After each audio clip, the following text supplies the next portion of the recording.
సింహాచలంలో భూములు అది అప్పన్న కొండకి రాసి కొండని దులిచేస్తున్నారు, ఇది డేటా సెంటర్ పేరు చెప్పి రిసార్ట్ల పేరు చెప్పి అనేటువంటిది ఇప్పుడు అదొక చాలా బర్నింగ్ ఇష్యూ సార్. అది దాని మీద ఒకసారి అదే గతంలో కూడా మనం ఈ భూముల పందేరంలో మేము ఇచ్చేస్తాం, మేము ఎవరికైనా ఇస్తాం అని చెప్పి అన్నప్పుడు ప్రభుత్వం డెమోక్రసీలో అధికారంలోకి వచ్చేటువంటి ప్రభుత్వాలు కేవలం ట్రస్టీలు మాత్రమే, you are not absolute owner అనేటువంటిది సాక్షాత్తు అటు హైకోర్టులు, ఆంధ్రప్రదేశ్ హైకోర్టుతో సహా హైకోర్టు, సుప్రీంకోర్టు అనేక సార్లు ప్రభుత్వాలకి హెచ్చరించినటువంటి ఇది కూడా అయినా సరే మేము ఇచ్చేస్తాం, ఇష్టారాజ్యం కింద ఇస్తాం అనేటువంటిది కుదరదు. ఎందుకంటే ప్రాపర్టీ ల్యాండ్ అనేటువంటిది ఏంటంటే for ever it is a public property. ప్రభుత్వాలు వస్తుంటాయి, మారుతుంటాయి, కానీ భూములు అనేటువంటివి ఆ పర్టికులర్ ల్యాండ్ అనేది పూర్తిగా ప్రజలకి ఒక స్థిరాస్తి. వాళ్ళకి ఒక ప్రాపర్ అయిన దీంట్లోనే వీళ్ళు వ్యవహరించాలి తప్ప మా ఇష్టం మేము ఎంతకైనా ఇస్తాం, ఏం చేస్తాం అని అంటానికి అది మీ ప్రైవేట్ ఎస్టేట్స్ కాదు.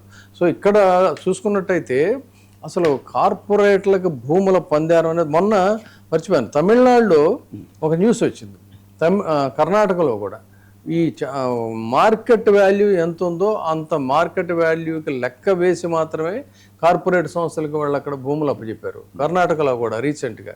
సో మరి ఇక్కడ చూసుకున్నట్లయితే ఏంటంటే అసలు పప్పు బెల్లాలాగా మా ఇష్టం వచ్చినట్టు రేట్లకి ఇచ్చేస్తామని చెప్తున్నారు.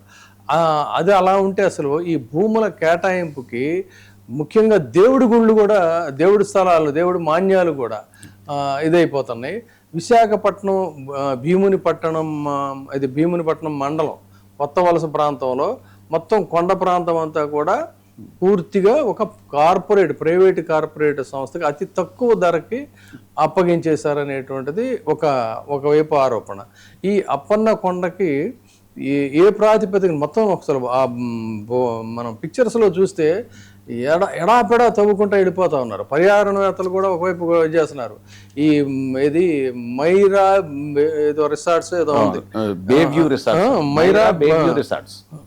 మెస్సర్స్ మైరా బే వ్యూ రిసార్ట్స్ అనే సంస్థకి 15 ఎకరాల కొండను భూమిని పూర్తిగా వీళ్ళు ఇచ్చేసారు రియల్ ఎస్టేట్ సంస్థకి. అంటే అసలు దేవుడు మాన్యాలు రియల్ ఎస్టేట్స్ వ్యాపారాలకి వాటికి ఇచ్చేటువంటి సాక్షాత్ ఇక్కడ GOMS 39 youth advancement tourism and cultural department 21వ తారీఖు నాడు ఈ భీముని పట్టణం కొత్త వలస సంబంధించి ఈ రిసార్ట్స్ కన్వెన్షన్ సెంటర్ కోసం అని చెప్పని ఇచ్చింది అనేది చాలా క్లియర్గా ఉంది.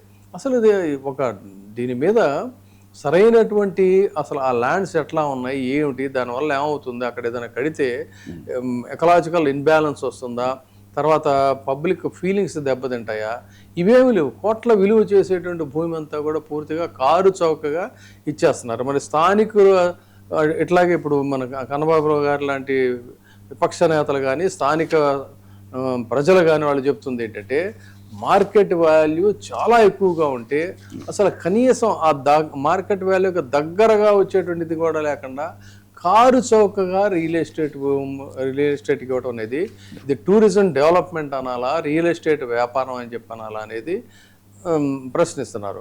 ప్రైవేటు లాభాలకి దేవుడు మాన్యాల్ని ఇవ్వటం ఏంటి, అసలు ఏ ప్రాతిపదికన ఇస్తున్నారు? ప్రభుత్వ ఆస్తి ప్రైవేట్ చేతుల్లోకి ఇలా పప్పు బెల్లాలాగా వెళ్ళిపోతే భవిష్యత్తు ఏంటి? దేవుడు మాన్యాలు కూడా ఇదే రకంగా వెళ్ళిపోతూ ఉంటే దేవుడికి మనం మొరబెట్టుకుంటాం, మరి దేవుడు ఎవరికి చెప్పిస్తుంటుంది అని చెప్పని అక్కడ స్థానికులు ప్రశ్నిస్తున్నారు.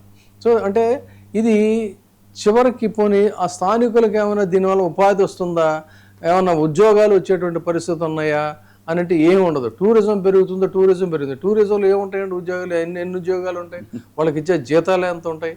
వాళ్ళకి వచ్చేటువంటి లాభాలు మరి పెద్ద రిసార్ట్స్లో పూర్తిగా ఏం చేస్తారంటే హైలీ ట్రైన్డ్ పీపుల్ అని చెప్పని బయట వాళ్ళని తీసుకొస్తారు. స్థానిక గిరిజనులకు ఏమైనా ఉపయోగపడుతుందా అంటే వాళ్ళకి అసలు ఏమి ఉండదు. క్లీనర్స్ కింద, స్వీపర్స్ కింద మాత్రమే వాళ్ళు ఉండాలి. మిగతా అన్నీ కూడా ఏంటంటే బయట నుంచి తీసుకొస్తారు. మరి కొండల్ని తవ్వేసినప్పుడు పర్యావరణం అనేటువంటి దాన్ని చూసుకోవాలి కదా. అక్కడ ఫోటోలు చూస్తే మనకి చూడండి, ఫోటోలు కనిపిస్తున్నాయి, భారీగా కొండలన్నిటిని ఎడాపెడా కట్ చేసేసారు, మొత్తం లెవెలింగ్ చేశారు. అంటే వర్షపు నీటి ప్రవాహం పూర్తిగా వేరే మారిపోయేటువంటి పరిస్థితి ఉంటుంది. అంటే జీవ వైవిధ్యం అనేటువంటి దానికి భూగర్భ జలాలే ఎప్పుడు ఆధారభూతం అవుతుంటాయి.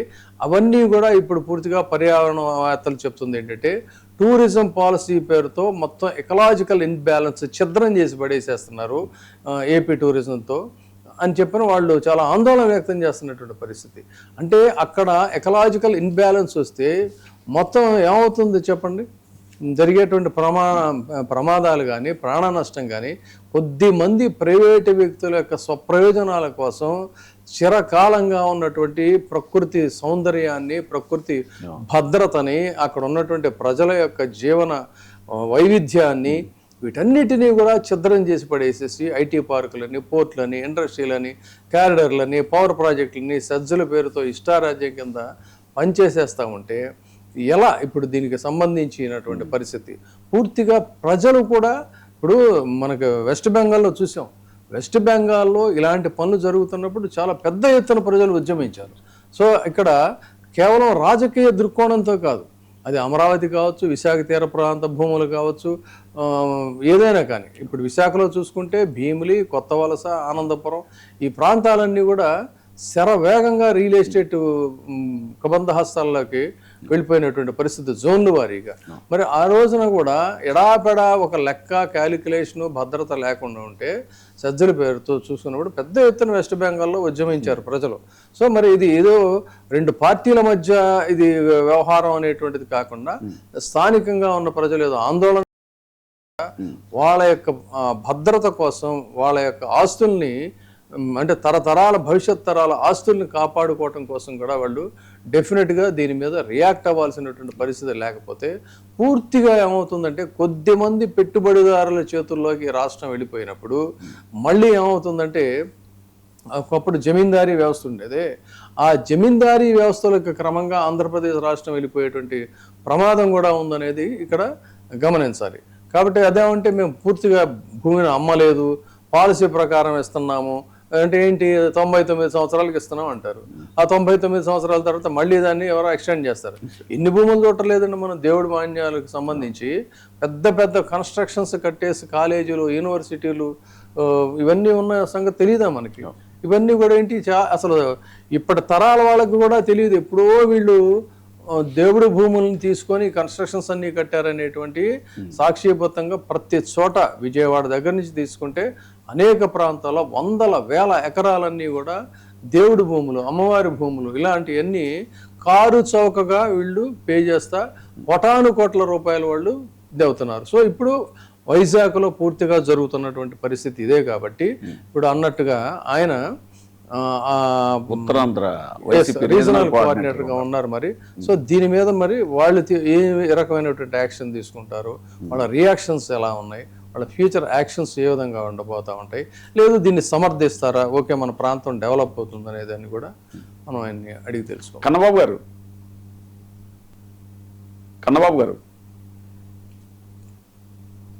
సార్, నా మాట వినపడుతుంది సార్?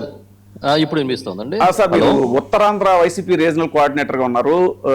ఋషికొండలో ఆల్రెడీ ఉన్న టూరిజం డెవలప్మెంట్ దాన్ని బిల్డింగ్ ని మీరు కొంచెం ఎక్స్పాండ్ చేసినందుకే పర్యావరణ విధ్వంసం, కొండను బోడుగుండు చేసేసారు. ఇవన్నీ ఎదుర్కొన్నారు మీరు ఆరోపణలు. ఈవేళ నెలల తరబడి, సంవత్సరాల తరబడి విమర్శలు చేశారు, కథనాలు. ఆ ఓటమిలో అదో ప్రధాన భాగం. సో ఇప్పుడు అప్పన్న కొండ అంటే సింహాచలం కొండ, పైగా ఇంకోటి అంటే మధురవాడలో కూడా యూనిటీ మాల్ పేరు చెప్పి ఒక కొండని ఇప్పుడు మనం చూస్తున్న విజువల్ సార్ చాలా దారుణంగా దొలిచేసినటువంటి పరిస్థితి. అక్కడ రీజనల్ కోఆర్డినేటర్ గా మీరు దీని మీద ఏమంటారు సార్? చంద్రబాబు నాయుడు గారికి, వాళ్ళ అబ్బాయికి, ఆ గవర్నమెంట్ లో ఉన్న నాయకులకి జనం అంటే భయం లేదు సార్. ఫస్ట్ ఆఫ్ ఆల్ ఏమైందంటే ప్రజలంటే భయం లేకుండా పోయింది. మనం ఏం చేసినా చెల్లుబాటు అవుతుంది, మీడియా మన కంట్రోల్లో ఉంది, మనం ఏదైనా ప్రచారం చేసుకోగలుగుతాం. ప్రజలంటే భయం లేకుండా పోయింది కానీ ప్రజలను వాళ్ళే భయపెడుతున్నారు కదా. అదే సార్, జనం అంటే భయం లేకుండా పోయింది, మీడియా వాళ్ళ కంట్రోల్లో ఉంది, మనకి ఏవైనా చెల్లుబాటు అవుద్ది. ఇంకా మాట్లాడితే ఢిల్లీ కూడా మన కంట్రోల్లో ఉందన్న బాగా నెత్తికెక్కేసింది సార్. ఈ పదాలు మనం వాడితే కరెక్టో లేదో నాకు తెలియదు కానీ అందుకే ప్రజలంటే భయం లేకుండా పోయింది. వాళ్ళు ఏమనుకుంటారు అనేది లేదు, సిగ్గు శరం అసలు లేదు. ఎకరం 99 రూపాయల సార్ మధురవాడలో. విశాఖపట్నంలో ఎకరం 99 రూపాయలకి ఇస్తారా? 99 పైసలండి. హెరిటేజ్ లో కేజీ కందిపప్పు రాదండి. హెరిటేజ్ లో కేజీ కందిపప్పు రాదు. 99 రూపాయలు 99 పైసలు. 99 పైసలు. ఒక 99 పైసలకి ఎకరం 99 పైసలకి ఇస్తుంటే హెరిటేజ్ లో 1/2 లీటర్ పాలు రావు సార్. 99 పైసలకి ఎలాగిస్తారని అడిగితే లోకేష్ ఏమంటున్నాడు, నా ఇష్టం మొత్తం ల్యాండ్ 99 పైసలకి ఇచ్చేస్తాను, పీకుతారా అని అడుగుతున్నాడు సార్. సో మరి సార్ వాయిస్ బ్రేక్ అయింది. సో మళ్ళీ అడగాలి సార్, మీ వాయిస్ పీసీఆర్ అది డిస్కనెక్ట్ అయింది, స్టాల్ అయినట్టుంది. సో ఎందుకంటే అధికార పార్టీ చెప్తున్నటువంటి మాట ఏంటి అన్నట్లయితే, మేము దీన్ని అత్యద్భుతంగా మేము డెవలప్ చేస్తా ఉంటే ప్రతిపక్షం ఏమో కార్పొరేట్లకి మేము లాభాన్ని చేకూరుస్తున్నాం అని చెప్పి అంటున్నారు వాళ్ళు. అభివృద్ధిని సార్, ఈయన చంద్రబాబు నాయుడు గారికి ఒక సిద్ధాంతం ఉంటుంది. ప్రతి దాన్ని ఎదటివాడిని విలన్ గా చూపించి, ఆయనకి అధికారం కావాలంటే ఎన్టీ రామారావునే విలన్ గా చూపించగలిగాడు కదా. అలాగే ఇవాళ జగన్మోహన్ రెడ్డి గారిని ఒక విలన్ గా చూపించే ప్రయత్నంలో ఇవన్నీ కార్యక్రమాలు చేస్తున్నాడు ఆయన. మేము మాట్లాడితే ప్రతిపక్షం కాబట్టి అలాగే మాట్లాడతారు అంటున్నారు. నేను అడుగుతున్నాను సార్, వాళ్ళ దురదృష్టం ఏంటంటే కోర్టులు కూడా 99 పైసలకి ఇస్తే తప్పు ఏంటి అని అంటే మనం ఎవడో చెప్పుకుంటాం చెప్పండి. ఇప్పుడు టీసీఎస్కి ఇచ్చాం అనే ముసుగులో వాళ్ళు ఏం చేస్తున్నారు సార్? కొత్తగా పుట్టిన కంపెనీలను పట్టుకొచ్చి 99 పైసలకి ఎకరం ఇచ్చేశారు. ఒకవేళ టీసీఎస్ కూడా సంవత్సరానికి 1000 కోట్లు ట్యాక్స్ కట్టి టీసీఎస్కి వాళ్ళని ఒప్పించి నీ దగ్గర భూముల్ని వాళ్ళకి ఏ రకంగా ఇస్తావు, ఎలా ఇస్తావు అనేది కాకుండా అది భూముల్ని తక్కువ రేటుకి ఇచ్చి అదేదో పెద్ద ఇన్సెంటివ్ లాగా ఫీల్ అయితే ఎట్లా? మీరు చేసి అటు లుల్లు మాల్ దగ్గర నుంచి వీళ్ళకి ఇవ్వడంతో పాటు ఇంకొక స్టెప్ ముందుకు వచ్చి టూరిజం పాలసీ కూడా తెచ్చి ఈ కథలన్నీ చేస్తున్నారు. ఆ రోజు జగన్మోహన్ రెడ్డి గారు ఈ రాష్ట్రంలో టూరిజం డెవలప్మెంట్ తో పాటు ఎవరైనా అతిథులు వస్తే ఉండాలి, కనీసం ఒక మర్యాదపూర్వకమైన ఒక గెస్ట్ హౌస్ కూడా లేదనే ఉద్దేశంతో టూరిజంతో డిపార్ట్మెంట్ లో భాగంగా ఋషికొండ మీద అంతకు ముందు ఉన్న హరిత రిసార్ట్స్ అండర్లైన్ చేస్తున్నాను సార్. అంత ముందు హరిత రిసార్ట్స్ అక్కడే ఉన్నాయి, టూరిజం రిసార్ట్స్. ఎప్పుడు 90లో కట్టినవి. వాటిని తీసి ఆ ప్లేస్ లో కట్టారు. కడితే పర్యావరణ విధ్వంసం అన్నారు, కింద పడి దొల్లేరు, పెద్దగా అరిచారు, ఎన్జిటిలో కంప్లైంట్లు ఇచ్చారు. ఇవన్నీ చేసి ఇప్పుడు ఏం చేస్తున్నారు సార్? అదే కొండ మీద ఉన్న భూములు వేరే ప్రైవేట్ వాళ్ళకి అప్పచెప్పి కార్యక్రమం చేస్తున్నారు. యూనిటీ మాల్ అని చెప్పి దాన్ని తవ్వేసి ఇప్పుడు దాన్ని విధ్వంసం చేస్తున్నారు. మరి వీళ్ళు చేస్తే తప్పు కదా? ఇప్పుడు లేటెస్ట్ గా బౌద్ధ ఏదైతే క్షేత్రాలుగా ముందు డిక్లేర్ అయి ఉన్నాయో, అంటే ఆర్కియాలజీ పరిధిలోకి వస్తాయో, వాటిని కూడా ప్రైవేట్ వాళ్ళకి దారదత్తం చేసే కార్యక్రమం చేస్తున్నారు. చేసి ఇదేదో పెద్ద సాధించినట్టుగా చెప్తారు. సార్, మీకు నాకు 99 పైసలకి ఎకరం ఇస్తే, దీన్ని బ్యాంకుల్లో తాకట్టు పెట్టుకునే అవకాశం ఇస్తే తెల్లారేటప్పటికి కుబేర్లు అయిపోతాం. చెప్పేదానికి చేసేదానికి సంబంధమే లేదు. ఎంతసేపు నేను బాగుండాలి, నా కులం బాగుండాలి, నా చుట్టూ ఉన్న వాళ్ళు బాగుండాలి అనే ఆలోచన తప్ప ఇంకోటి ఏదైనా ఉందా అసలు? మేము అడుగుతున్నాం సూటిగా. మీకు ఆ రోజు జగన్ గారు చేస్తే పర్యావరణానికి విఘాతం ఎలాగైంది, మీరు అక్కడే అదే పని చేస్తే పర్యావరణానికి హితం ఎలా అయింది అని అడుగుతున్నాం. ఇవన్నిటికన్నా ఒక ఫైన్ ఎగ్జాంపుల్ మీకు చెప్తాను సార్. గీతం కాలేజీ ఉంది కదా, చంద్రబాబు నాయుడు గారి కుమారుడి తోడల్లుడు దానికి చైర్మన్, లోకేష్ గారి తోడల్లుడు భరత్ గారు, దివంగత ఎంవిఎస్ మూర్తి గారు, గోల్డ్ స్పాట్ మూర్తి గారు అనేవారు వారి మనవడు దానికి ఇప్పుడు చైర్మన్ గా ఉన్నాడు. 54 ఎకరాలు సింపుల్ గా ఆక్యుపై చేసుకున్నాడు. 54 ఎకరాల ఆక్రమణ చేసుకుని దాన్ని రెగ్యులరైజ్ చేయడానికి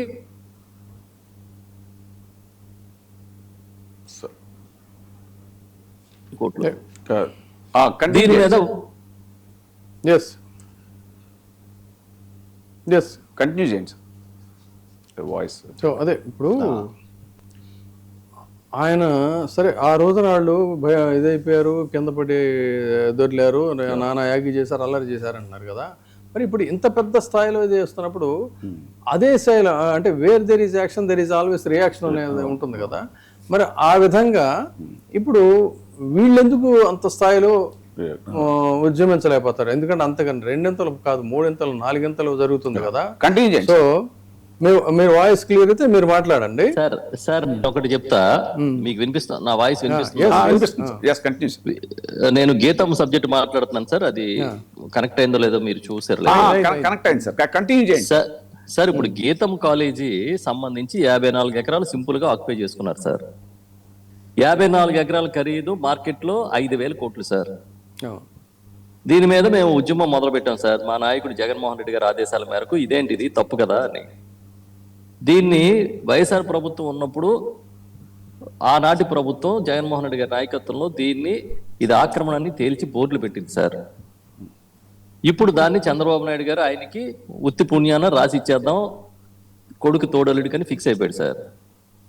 ఫిక్స్ అయిపోతే దానికి తీర్మానం చేస్తుంటే చేయకుండా కౌన్సిల్లో అడ్డు పెడితే 10 మంది కార్పొరేటర్లు, మహిళా కార్పొరేటర్తో సహా 10 మంది కార్పొరేటర్లు కొట్టారు సార్ కౌన్సిల్లో.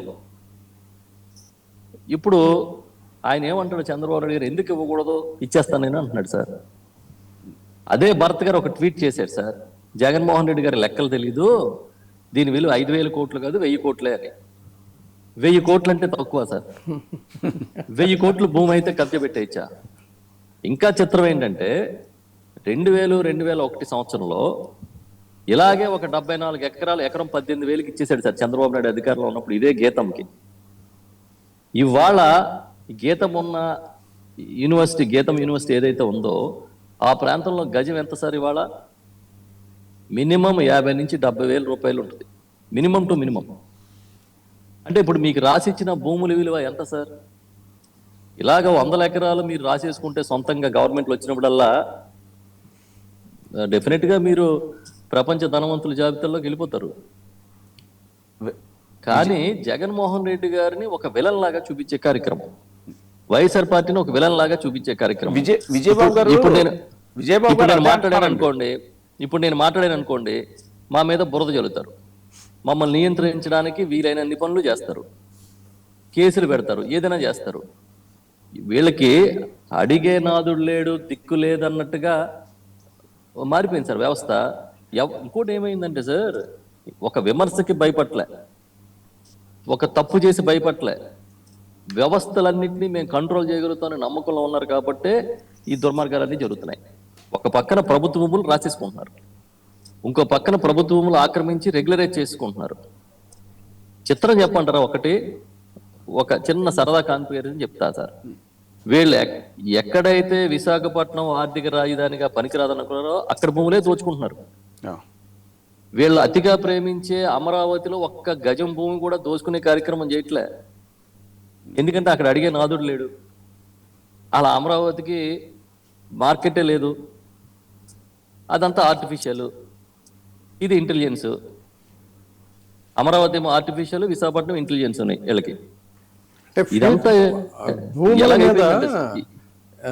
సార్ రియల్ ఎస్టేట్ మీద మంచి అవగాహన ఉన్న వాళ్ళు ఏం చేస్తారంటే అదేమో ఫ్యూచర్ ఆస్పెక్ట్, ఇదేమో ఇన్స్టెంట్ గా ఎన్కాష్ చేసుకునే ఇది అనమాట. అది అక్కడ తేడా సార్. అంటే ఇప్పుడు పదే విజయబాబు గారు కూడా అన్నది ఏంటంటే, ఇప్పుడు ఒక మెడికల్ కాలేజీలు ప్రైవేటైజేషన్ చేస్తా ఉన్నప్పుడు చేసిన ఉద్యమం అంత ఉధృతంగా ఈ మధ్యకాలంలో మళ్ళీ అంత ఉద్యమ స్థాయిలో వైసీపీ ప్రశ్నించట్లేదు, లేదంటే ఆ స్థాయిలో ఇదవ్వట్లేదు అనేటువంటిది. సార్ 200% మేము చేస్తున్నాం సార్. విశాఖపట్నంలో గీతం కాలేజీ ముందు ఇప్పుడు 2 ధర్నాలు చేసాం. కోర్టు కూడా వెళ్ళినట్లున్నారు కదా సార్. చెప్తాను సార్. కౌన్సిల్లో తీర్మానాన్ని అడ్డుకున్నాము, కోర్టులో కేసులు నడుస్తున్నాయి, న్యాయ పోరాటం చేస్తామని మా నాయకుడు జగన్మోహన్ రెడ్డి గారు ప్రకటించారు. ఇవన్నీ జరుగుతూనే ఉన్నాయి, ఎట్టి బస్సులో అడ్డుకు తీరుతాం, ఇందులో ఏం డౌట్ లేదనేది చాలా గట్టిగా చెప్తున్నాం. అయితే ఏమైందంటే సార్, మీడియా వన్ సైడ్గా వాళ్ళకి మద్దతు ఇస్తుంది, వాళ్ళు తప్పు చేసిన దాన్ని కవర్ చేయడానికి సిద్ధంగా ఉన్నాయి. ఎవరైతే ప్రభుత్వంలో కీలకంగా ఉన్నారో వాళ్ళెవరూ కూడా ఇది తప్పు అని మాట్లాడలే. ఇవన్నీ కాకుండా వీలైనంత వరకు ఈ 5 ఏళ్ల కాలంలో ఎక్కడైతే విలువైన వనరులు ఉన్నాయో వాటన్నిటిని కూడా ఏదో రకంగా హస్తగతం చేసుకునే కార్యక్రమంలో ప్రభుత్వం ఉంది అనే విషయాన్ని వైఎస్ఆర్ పార్టీ ఎస్టాబ్లిష్ చేస్తూ ఉంది. ఇవాళ విజయవాడ లులుకి ఈ ఆర్టీసీ భూమి ఇచ్చేయడం దగ్గర మొదలుపెట్టి ఆ తిరుపతిలో స్టార్ హోటల్ పేరుతో ఖరీదైన భూములు ఇచ్చేయడం దగ్గర మొదలుపెట్టి విశాఖపట్నంలో 99 పైసలకి ఎకరం ఇచ్చేస్తే దాకా ఈ రాష్ట్రంలో ప్రతి ఒక్క అంశాన్ని పోరాటం చేస్తున్నది ఒక వైఎస్ఆర్ పార్టీ ఎవరున్నారు చెప్పండి. వైఎస్ఆర్ పార్టీకి మీరు టెక్నికల్ గా అసెంబ్లీలో ఒక ప్రతిపక్ష హోదా స్టేటస్ ప్రతిపక్ష హోదా ఇవ్వకపోతే అది టెక్నికల్ తప్పించి ప్రజల దృష్టిలో మేమే కదా ప్రతిపక్షం. జనం మమ్మల్నే కదా ప్రతిపక్షంగా చూస్తున్నారు. ఆ ప్రతిపక్ష పాత్రతో మేము ప్రతి అరాచకాన్ని, చంద్రబాబు నాయుడు అరాచకాన్ని అడ్డుకుంటున్నాం. ఇంతకుముందే మధ్యాహ్నం మా దగ్గరికి కొంతమంది మా స్థానిక నాయకులు వచ్చినప్పుడు చెప్తున్నారు, సార్ ఏంటి సార్ వీధికి 4 బెల్ట్ షాపులు ఉన్నాయి సార్, 5 బెల్ట్ షాపులు ఉన్నాయి సార్, ఏంటి దరిద్రం అని. అంటే ఎక్కడ దేనికి సిగ్గుపట్టలేదు సార్. ఇవాళ నాకు పొద్దున్నే నవ్వొచ్చింది. ఒక వార్త వేశారు, ఏదో మన రాష్ట్రం మన బాధ్యత ఏదో పెట్టాడు, దానికి పేరు చంద్రబాబు నాయుడు గారు. ఏంటంటే మన అందరం పొదుపు పాటించాలంట, సైకిల్ వేసుకు తిరగాలంట, మనందరం తిండి తగ్గించాలి, పొదుపు పాటించాలి, మనందరం ప్రయాణాలు తగ్గించుకోవాలి, డీజిల్ పెట్రోల్ కొట్టించకూడదు, మనందరం అన్ని పాటిస్తాం. ఆయన ఒక్కడే మిగతాన్ని నడిపిస్తాడు. ఇప్పుడు విదేశీ ప్రయాణాలు వద్దు అని మోడీ గారు, ఆయన కూటమి పార్టీకి అతిపెద్ద నాయకుడు, ప్రధానమంత్రి, ఆయన చెప్పిన మన్నాడే స్పెషల్ ఫ్లైట్లు వేసుకుని వీళ్ళు ఊరికనే ఆటో అనంతపురం పుట్టపర్తి సార్ ఆయన కనెక్ట్ అయ్యేలోపు మరొక అంశం వచ్చి పొదుపు ఎలా పాటించాలో మనకు చెప్తారు. కంటిన్యూస్ వీళ్ళు వచ్చి పొదుపు ఎలా పాటించాలో మనకు చెప్తారు. అంటే అంత వేగంగా స్టేట్ ని డెవలప్ చేస్తున్నారని అనుకోవచ్చేమో కదా, క్షణం తీరికలే కానీ మరొక అంశం